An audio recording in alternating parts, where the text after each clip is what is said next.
comencem aquest nou acte de l'Observatori per a la Transformació Social, vam decidir posar el focus en aquest segon en el món de l'educació. El primer repte de tot seria que les persones que necessiten atencions específiques i concretes les puguin gaudir dintre d'un entorn ordinari. La revalorització de la figura del docent, la digitalització.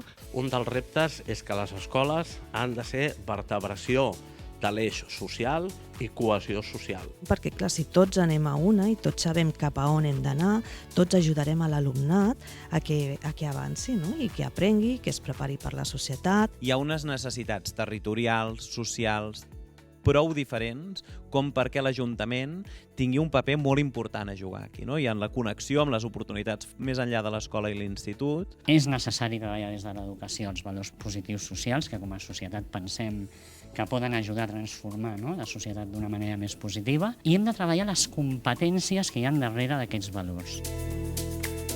400.000 persones, infants, en risc de vulnerabilitat. Si sumem l'adolescència, la xifra era de 750.000 persones.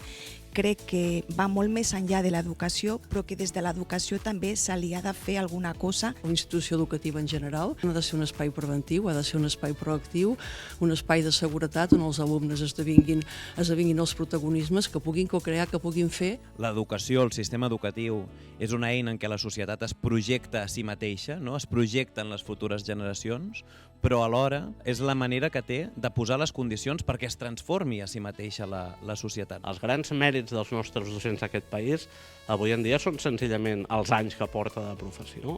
És això la carrera, com volem prestigiar nosaltres la carrera professional docent? Jo crec que hauríem de parlar també d'un coprotagonisme, alumnat i docència.